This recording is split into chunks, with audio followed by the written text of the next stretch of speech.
21 बार जब है वंश के क्षत्रियों का उन्होंने विनाश किया, जो सहस्त्रबाहु था उसका पूरा नष्ट किया उन्होंने, तो पश्चाताप करने के लिए बाद में तपस्या को चले गए। सारे अस्त्र शस्त्र दे करके बांट के अपने चले गए। जब लौट के आए कुछ वर्षों के उपरांत,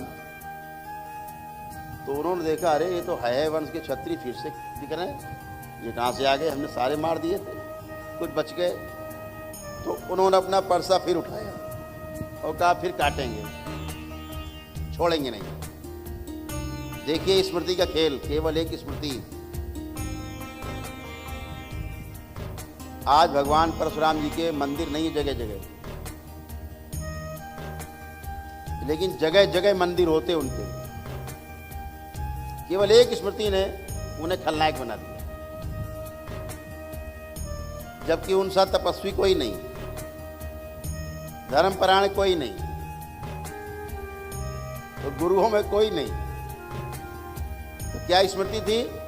हनुमान जी ने उन्हें रोका कि अब आप निरपराध लोगों को नहीं मारेंगे, जितना हो गया बहुत है, अब आप 22वीं बार संहार नहीं करेंगे। तो उन्होंने कहा नहीं, हम तो करेंगे, मारेंगे, मेरा संकल्प है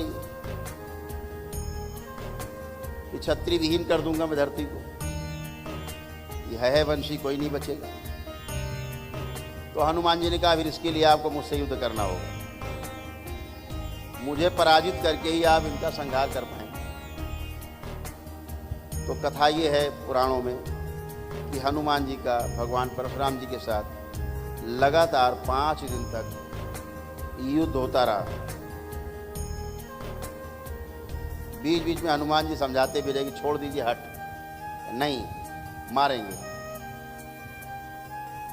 तो हनुमान जी ने कहा कि यार ऐसा कौन सा इनके अंदर क्या है ऐसी चीज जिसके कारण ये हत्या करने में तुले, इतने बड़े ऋषि मनीषी। तो हनुमान जी ने उनके अंदर जाके देखा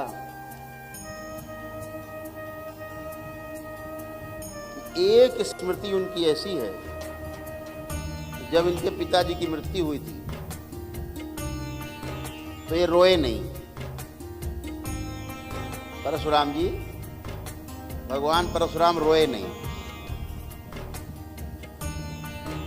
तो वो स्मृति बाहर नहीं निकली। आपने सुना होगा तमाम जगह कि कोई मरता है तो रोना चाहिए, रोना रुलाओ, ऐसा ना हो कोई ना रोए, नहीं तो फिर पागल हो जाएगा। सुना? वो स्मृति अंदर रह जाती, परमानेंट बनी रहती। तो रोए नहीं थे।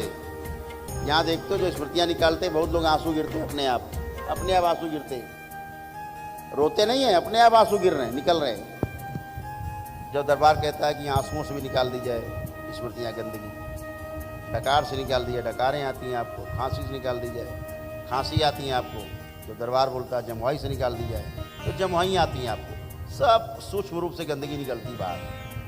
तो देखा कि ये रोए नहीं, और वो स्मृति आज भी इनके पिता की इनके अंदर जीवित है, जो इनको क्षत्रियों के संहार के लिए बाध्य करती। हनुमान जी ने अंदर जाके उस स्मृति को नष्ट कर दिया। जैसे ही उस स्मृति को नष्ट किया, भगवान परशुराम जी ने अपना परसा रख दिया। और उन्हें क्यों रख दिया? आंसू बह निकले, स्मृति बह गई। उन्हें एहसास हुआ कि हम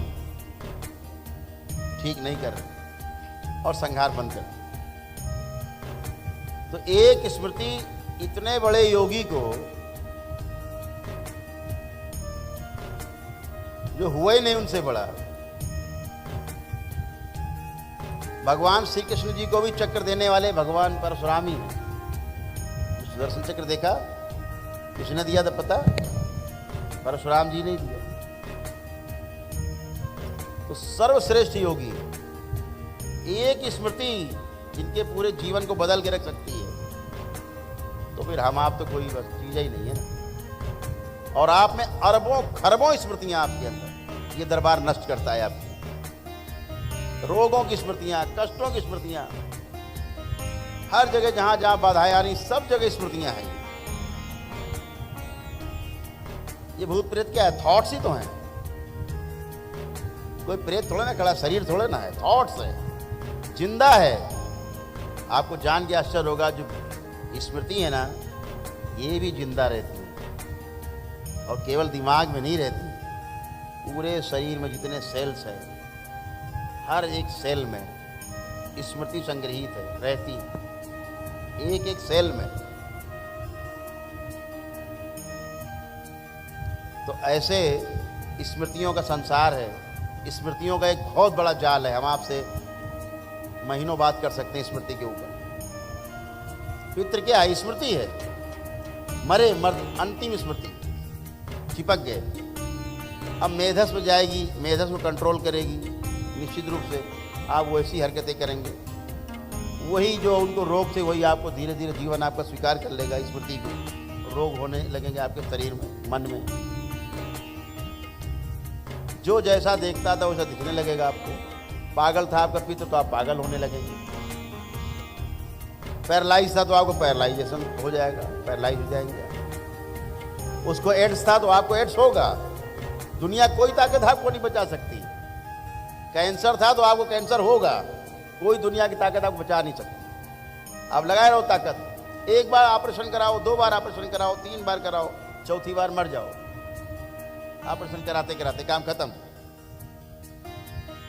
क्या करें, वो तो चौथी स्टेज का था ना, इसलिए मर गए। आपके दिमाग में विज्ञान घुसा हुआ है, आधुनिक विज्ञान। जो जड़ है वो दिखता नहीं। इस दरबार में तमाम ऐसे लोग आते हैं जिनको अस्पतालों ने, हिंदुस्तान के बड़े नहीं सबसे बड़े अस्पतालों ने कह दिया घर जाओ, दवा बंद, अब तुम्हारा कैंसर कभी ठीक नहीं होगा, मरना है, घर जाओ। वो लोग घर आए, दैव योग से दरबार आए और उनके अच्छे कर्म होंगे, दरबार के नियम पालन किए। आज ऐसे सैकड़ों लोग हैं जिनको मरने के लिए घर छोड़ दिया गया दवा बंद करके, उनका कैंसर खत्म हो गया, नील। जो मरने के लिए छोड़े गए, कैंसर भी नील, एकदम स्वस्थ। 2-2 साल हो गए टनाटन बैठे दरबार में। गुरुजी हमारा तो कैंसर है, ठीक हो गया, नील हो गया। डॉक्टरों ने कहा था घर जाओ, मर जाओ, हम ठीक। तो ये जो गंदगी रहती पूर्वजों की, जब तक नहीं जाती आप सर्जरी कराओ। जैसे सर्जरी करा के मरा है वो, ऐसे ही मरना पड़ेगा।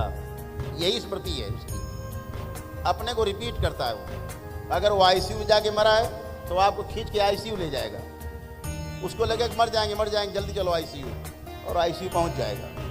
और अगर आईसीयू मर गया है वो, तो आपको मरना तय है।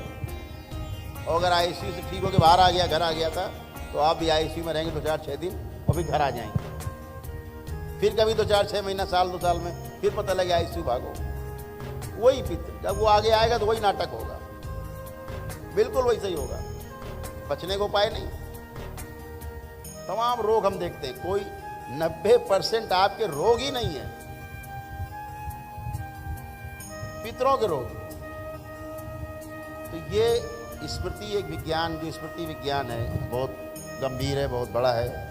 इस पर भी पुस्तक लिख रहे हैं हम ताकि आधुनिक विज्ञान, आधुनिक जो जगत है, इसकी गंभीरता को भी समझे। स्मृति क्या है, मंत्र क्या है? स्मृति है। बार बार आप जाप करते हैं, क्या है वो? स्मृति है। एक गहरी स्मृति बन जाती है मंत्र, फिर वो स्मृति वैसे ही काम करने लगती है। जिस आपने प्रयोजन से मंत्र जाप किए हैं वो गहरी स्मृति बनती। सब स्मृति पैदा होने से लेकर के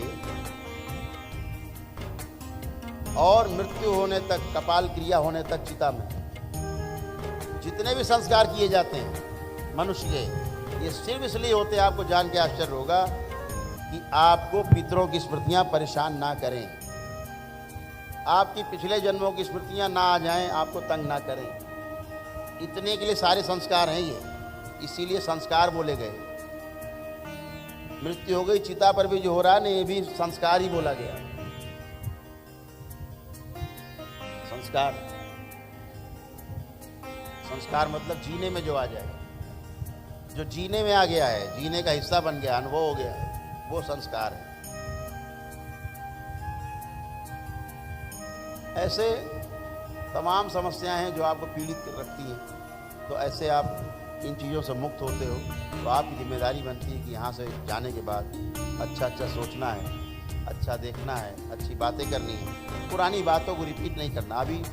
अभी देखना, अभी लोग आएंगे एक एक करके, अभी देखना पीछे का रिपीट करेंगे। गुरुजी कल जो था ना, वहाँ गए तो कष्ट हो रहा था, अभी वो भूल गए कि वर्तमान में अभी बैठे हैं यहाँ, अभी चिकित्सा हुई है, अब की बात करो। नहीं गुरुजी, 1 महीने पहले वहाँ गए तो भूत देखा था हमने। वो यही भूत है, पीछे का बार बार सोचना, यही भूत। और भविष्य की चिंता करना, ये महाभूत है। वर्तमान भूले हुए, वर्तमान का सुख भूल गए, अभी आनंद में ये भूल गए। तो अब इसलिए बताना कि शायद गुरुजी ऐसा ना हो देख ना पाए हो, कुछ रह गया हो, इसलिए बताना है। मतलब दरबार नहीं देख पाया हो, इसलिए इनको बताना है एक एक बात हमें। शायद न देखा हो, रह गया हो, हम बता दे तो सुन लें।